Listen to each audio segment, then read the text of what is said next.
श्रीमान् वेङ्कटनाथार्यः कवितार्किककेसरी वेदान्ताचार्यवर्यो मे सन्निधत्तां सदा हृदि अस्मद्குருभ्यो நமः. அனைவருக்கும் அடியேனுடைய நமஸ்காரங்கள்.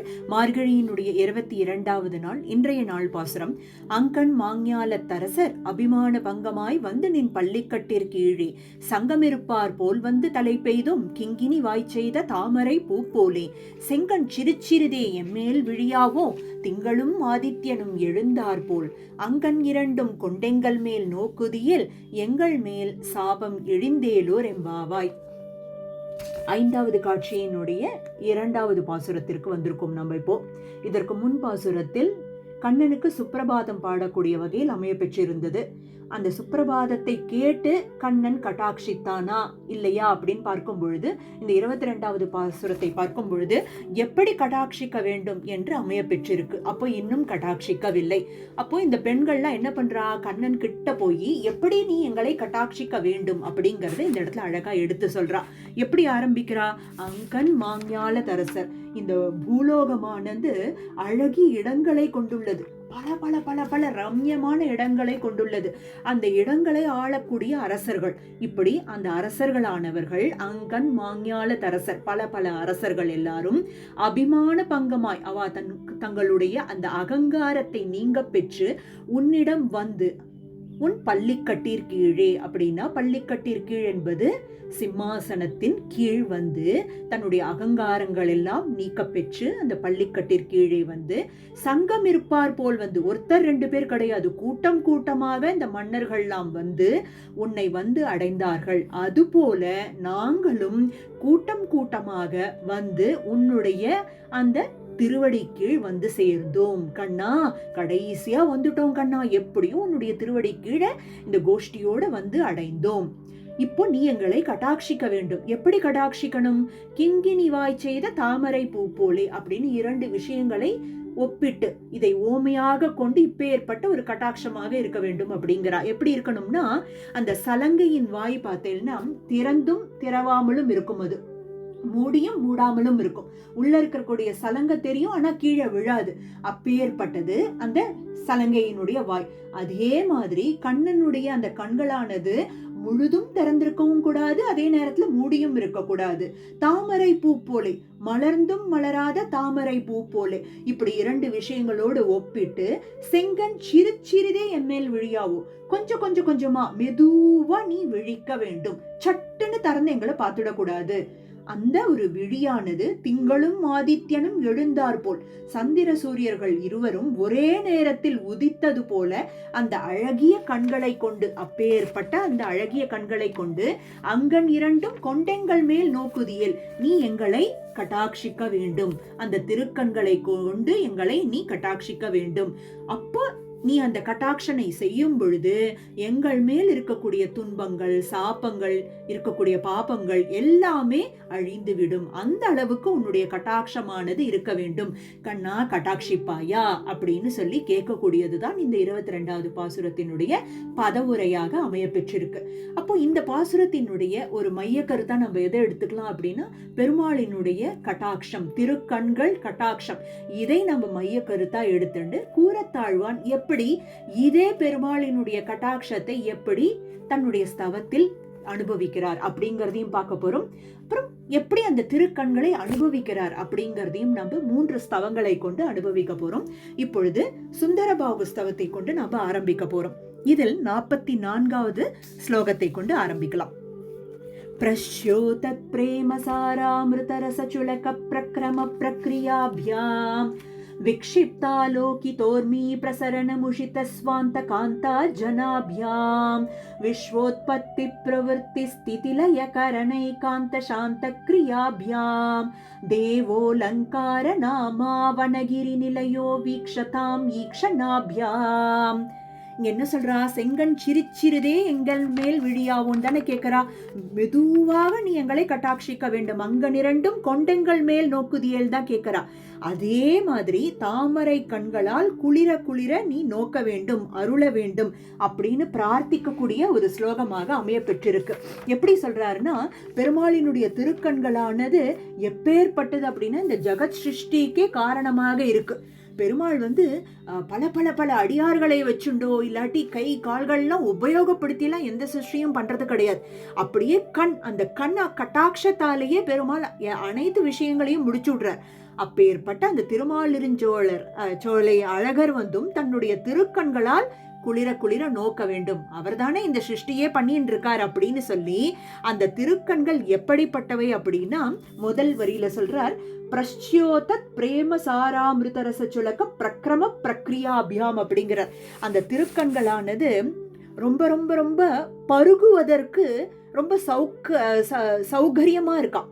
அப்படி அமுதரசம் போல நிரம்பி இருக்கக்கூடிய திருக்கண்களாக இருக்கும். அப்படியே குடிச்சுடலாம், அப்படியே விழுங்கிடலாம் போல இருக்கக்கூடிய பெருமாளினுடைய அந்த சௌலபியம்னு சொல்லுவோம் இல்லையா, அதே மாதிரி அந்த திருக்கண்களானது ரொம்ப ரொம்ப ரொம்ப சௌகரியமா இருக்கக்கூடிய ஒரு அமுதரசமா இருக்கான். அதனுடைய அளவும் உள்ளங்கை அளவு தான் இருக்கு அந்த கண்களும் அப்படின்னு சொல்லி அதோடு ஒப்பிட்டு, அதான் பிரஷ்யோத பிரேம, அப்படியே அன்பு பொருந்தியதாக, சாராமிருதரசனா அமுதரசம் நிரம்ப பெற்றதாக இருக்கக்கூடிய திருக்கண்கள். சுலக பிரக்கிரமங்கிறது அந்த உள்ளங்கையோடு அதை எடுத்து சொல்லி பிரக்கிரம பிரக்ரியாபியாம், அப்படியே அதை விழுங்கிடக்கூடிய அளவுக்கு அவ்வளவு ஒரு சுலபமாக இருக்கக்கூடிய திருக்கண்களாக இருக்கு. விக்ஷிப்தா லோகிதோர்மி பிரசரண முஷித்த ஸ்வாந்த காந்தா ஜனாபியாம் அப்படிங்கிற அந்த திருக்கண்கள் அழகிற்கு எல்லாருமே தோத்து போயிடுவாளாம். அதை பார்த்தா பார்த்துட்டே இருக்கலாமா. காந்தா ஜனாபியாம் அப்படின்னு சொல்லக்கூடியது இங்க கண்ணனுடைய திருக்கண்களுக்கு மயங்கி அந்த ஆயர்குல பெண்கள் அதை நினைவு கூறும் வகையில என்ன சொல்றா, இந்த லோகத்துல இருக்கிறவா எல்லாருமே பிரசரண முஷித்த அப்படின்னா அதுக்கு தோத்து போய் கீழே விழுந்துருவாளாம். ஸ்வாந்த காந்தா ஜனாபியாம், காந்தா ஜனாபியாம்ங்கிறது அந்த ஆயர்குல பெண்களை பத்தி இங்க சொல்லப்படுறது.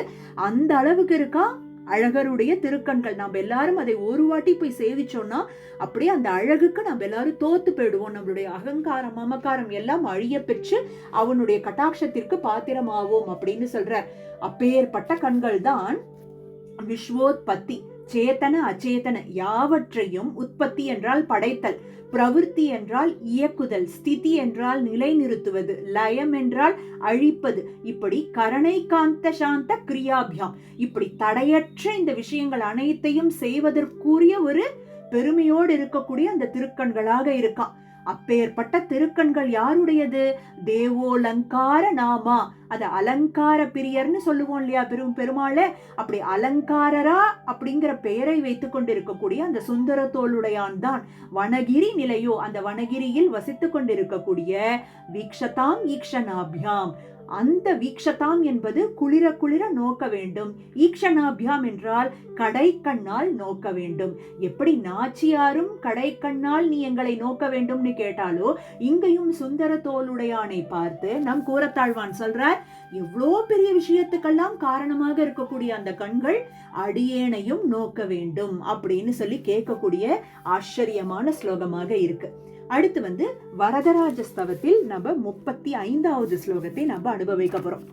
கருணாரசவாகி வீக்ஷணோர்மேஹே வரத பிரேமமய பிரவாக பாஜக தததீரவனாவலி ப்ருவௌ திருக்சல சிந்தோஸ்தவனாசிகேவ சேதுஹு. அதி ஆச்சரியமான ஸ்லோகம். எந்த விதத்துல அப்படின்னா, இதை ஒப்பிட்டு நம்ம இந்த பிரகிருத்தியில இருக்கக்கூடிய விஷயங்களோட ஒப்பிட்டு இந்த ஒரு விஷயத்த சொல்லியிருக்காரு பாருங்க. நமக்கு புரியும்படி அந்த ரசனையோடு அனுபவிக்கப்பட்டதுதான் இந்த ஒரு ஸ்லோகத்திற்கான அழகே அழகு. அதுதான் எப்படி சொல்றாருன்னா, வரதனுடைய திருக்கண்கள் எவ்வளவு ஆச்சரியமா இருக்கு அப்படின்னா, எல்லா இடத்துலயும் சொல்றது என்னன்னா, வேதம் என்ன சொல்றது, இந்த உலகத்தை படைத்தல், காத்தல், அழித்தல், இப்படி எல்லாத்தையுமே பெருமாள் தன்னுடைய அந்த சங்கல்பத்தாலேயே பண்ணிடுறாள். அப்படியே அந்த கட்டாட்சித்தை அனைத்தையும் பண்ணிடுறார். அப்பேற்பட்ட ஒரு பெருமை வாய்ந்தவன் அப்படின்னு சொல்லி ஸ்ரீமன் நாராயணன் அப்படிங்கிறது தான் வேதம் சொல்றது. இவ்வனைத்திற்கும் காரணமா இருக்கிறது என்ன அப்படின்னா அந்த கட்டாட்சம் மட்டும்தான். இப்பேற்பட்ட செயல்கள் எல்லாமும் பண்ண முடியறது பெருமாளால அப்படின்னா அந்த திருக்கண்கள் ஒண்ணு போருமா. அந்த கண்ணுக்கு அசையாதது எதுக்கும் அசையாதான். அனைத்தும் இயக்கி கொண்டிருக்கக்கூடியது அந்த திருக்கண்கள் மட்டும்தான் அப்படிங்கிற விஷயத்துல இது அனுபவிக்கப்படுறது. அதுவும் ஆச்சரியமா பேரருளாளனினுடைய திருக்கண்களானது எப்படி வர்ணிக்கப்படுறதுன்னா பரந்த கடலை போல இருக்கான். வரத கருணாரசவாகி வீக்ஷ்ய நோர்மேகி அப்படிங்கிற அந்த பரந்த கடலை போல இருக்கக்கூடிய அந்த திருக்கண்கள் அந்த கடல்ல எப்படி நீர் நிரம்பி இருக்கு இல்லையா, அது போல அந்த திருப்பார்வை ஆகிற அந்த அலைகள்லாம் நிரம்பி இருக்கான். அதாவது பெருமாளினுடைய அந்த கட்டாட்சமானது அலைகளோடு ஒப்பிட்டு பெருமாளினுடைய அந்த திருக்கண்களானது கடலை போல இருக்கு அப்படின்னு ரெண்டத்தையும் ஒப்பிடுறா. அப்பேற்பட்ட பிரேமமய பிரவாக பாஜக அப்படின்னா அப்படியே அன்பு, கனத்த அன்பு வெள்ளம் எடுத்தா எப்படி இருக்கும் அந்த மாதிரியான ஒரு ஒரு பிரணய ரூபமான ஒரு பிரவாகத்தை உண்டாக்கக்கூடிய ஒரு கட்டாட்சமாக இருக்கு வரதனுடைய கண்களை பத்தி இங்க அனுபவிக்கிறார். அது மட்டும் கிடையாது, இந்த கடற்கரையில பாத்தீங்கன்னா இந்த ஓரமா கரை ஓரமா தென்னை அப்படிங்கிற மரங்கள், பல வகையான மரங்கள்லாம் இருக்கும். நல்லா பாக்குறதுக்கே சோலைகள் மாதிரி இருக்கும் பாக்குறதுக்கு. அதே மாதிரி தத்ததீர வனாவலி புருவவ் அப்படின்னா அந்த பரந்த கரையில் உள்ள சோலைகள் போல இருக்கக்கூடியதான். எப்படி இந்த பெருமாளினுடைய அந்த அந்த கட்டாட்சத்தை அழகா அந்த ரெண்டு புருவங்கள் புருவம்னு சொல்லும் பொழுது அந்த சோலைகளாக மரங்களாக இருக்கக்கூடியது அந்த பெருமாளினுடைய இரு புருவங்கள் அப்படின்னு சொல்றா. அப்போ இப்ப இது வரைக்கும் என்ன சொல்லியிருக்கா, கடல் சொல்லியிருக்கா, கடலை சார்ந்த அலைகள்னு சொல்லியிருக்கா, அப்புறம் கடலை சார்ந்த கரை எப்படி இருக்கு, அந்த புருவ நெளிப்பே அப்படியே சோலை மாதிரி அழகா இருக்கு, அதுக்கு பார்டர் மாதிரின்னு வச்சுக்கோங்களேன், அந்த மாதிரி இருக்கான். இப்படி எல்லாம் அமைய பெற்றிருக்க எம்பெருமானினுடைய திருமூக்கானது பெரிய கடல் நடுவே ஒரு அமைந்த ஒரு திரு அணை போல இருக்கான். அப்படி இந்த அணை போட்டு தாக்க நிறுத்தக்கூடிய விஷயமா இருக்கான் இந்த அலைகள் எல்லாத்தையுமே. திருச்சல சிந்தோஸ்தவ நாசிகேவ சேதுகு, நாசிகேவங்கிறது தான் அந்த திருமூக்கு. அந்த பெரிய கடல் நடுவே அமைந்திருக்கக்கூடிய அந்த திருவனை போன்றுள்ளதான் அந்த திருமூக்கு அப்படிங்கிறது. இப்படி திருப்பார்கடலை போன்ற எம்பெருமானினுடைய திருக்கண்களானது பொங்கி வரக்கூடிய அந்த அலைகளானது அன்பு, அந்த அன்பானது அலைகளோடு ஒப்பிட்டு அந்த கட்டாட்சத்தை ஒப்பிட்டு அந்த கட்டாட்சமானது தேவபிரானினுடைய கட்டாட்சமானது ஒரு வற்றாத கடலை போல இருந்து கொண்டிருக்கு, அது அடியேன் மீதும் விழ ஆசைப்படுகிறேன் அப்படின்னு சொல்லி இந்த இடத்துல கூரத்தாழ்வான் வரதனுடைய கட்டாட்சத்தை கேட்டு அனுபவிக்கிறார். அந்த கட்டாட்சத்தை கடலோடு ஒப்பிட்டு ஒவ்வொரு விஷயத்தையும் அந்த திருக்கண்களாக இருக்கட்டும், அன்பாக இருக்கட்டும், திருமூக்காக இருக்கட்டும், இல்லாட்டி புருவங்களாக இருக்கட்டும், அனைத்தையும் அந்த திருமுக மண்டலத்தில் இருக்கக்கூடிய விஷயத்தையே அழகாக ஒப்பிட்டு அந்த கட்டாட்சத்தை அடியேனும் பெற வேண்டும் அப்படின்னு சொல்லி அனுபவிக்கிறது தான் வரதராஜ ஸ்தவத்தினுடைய 35வது ஸ்லோகம். அடுத்து பார்க்க போது வைகுண்ட ஸ்தவத்தினுடைய 32வது ஸ்லோகத்தை அனுபவிக்க போறோம். त्वद्दृष्टिजुष्टमिदमाविरभूतशेषं नो चेत् कटाक्षयसि नैव भवेत् प्रवृत्तिः स्थातुं च वाञ्छति जगत्तव दृष्टिपातं तेन श्रुतौ जगदिशेहि जगत्वमेव. மறுபடியும் திருக்கண்களினுடைய அந்த ஒரு ஆச்சரியமான விஷயங்களை தான் இங்கேயும் சொல்றார். திருஷ்டி ஜுஷ்டமிதம்னு அந்த திருக்கண் நோக்கை பற்றி தான் ஆரம்பிக்கிறார் இந்த ஒரு ஸ்லோகத்தையே. அதுதான் காரணமாக இருக்கு அப்படின்னே அந்த ஒரு ஸ்லோகத்தை ஆரம்பிக்கப்படுகிறது. உன்னுடைய திருக்கண் நோக்குதான் காரணமாக இருக்கு. எதற்கு?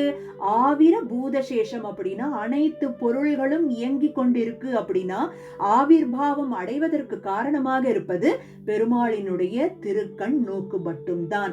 நோச்சேத் கட்டாட்சயசி, அப்படி நீ கட்டாட்சிக்காமல் இருந்திருந்தால் நைவ பவேத் பிரவிற்த்திஹி, இந்த ஒரு பிரவிற்த்தியே இருந்திருக்காது. இந்த அசையக்கூடிய விஷயங்கள், அசையாத விஷயங்கள் எதுவுமே உருவாயிருக்காது. எல்லாம் அசைவற்ற நிலையில் தான் இருக்கும். அந்த கட்டாட்சத்தை பெறும்போதுதான் ஒவ்வொன்றுத்திற்கும் ஒவ்வொரு அதற்கான ஒரு விஷயங்கள் உருவாகிறது. அப்போ பெருமாளினுடைய கட்டாட்சம் தான் அனைத்தையும் உருவாக்கி இயக்கி நகர்ந்து கொண்டு வச்சிருக்கு அப்படின்னு இந்த இடத்துல அனுபவிக்கிறார் முதல் 2 வரியில. அப்புறம் சொல்ற ஸ்தாத்தும் ச வாஞ்சதி ஜகத் தவ திருஷ்டி பாத்தம், அந்த ஜகத்தானது அதற்கான சத்து, அதாவது ஒவ்வொரு விஷயம் சேத்தன அச்சேத்தன விஷயங்கள் ஒவ்வொன்றும் இயங்கி கொண்டிருக்கு இல்லையா, நிலைத்து நின்று ஒன்று இயங்கி கொண்டிருக்கக்கூடிய ஒரு விஷயமா இருக்கு இல்லையா? இப்படி இருக்கிறது எதனால அப்படின்னா அந்த தேவரீருடைய திருக்கண் திருஷ்டி பாத்தம் திருக்கண் நோக்கால் மட்டும்தான். இந்த ஜகத் சிருஷ்டியில ஒவ்வொன்றும் அதற்கான ஒரு கௌரவம் மரியாதை இயக்கம் அப்படின்னு எல்லாம் நடப்பதற்கு காரணம் ஜகத்தவ திருஷ்டிபாதமானது பெருமாளினுடைய அந்த திருக்கண் நோக்குதான். தேன ஸ்ருதௌ ஜெகதிஷே, அதனால இப்படி ஒவ்வொன்றும் உன்னையண்டிதான் இருக்கு. உன்னுடைய அந்த கட்டாட்சத்தை அடிப்படையாக கொண்டுதான் இருக்கு எந்த ஒரு விஷயமுமே.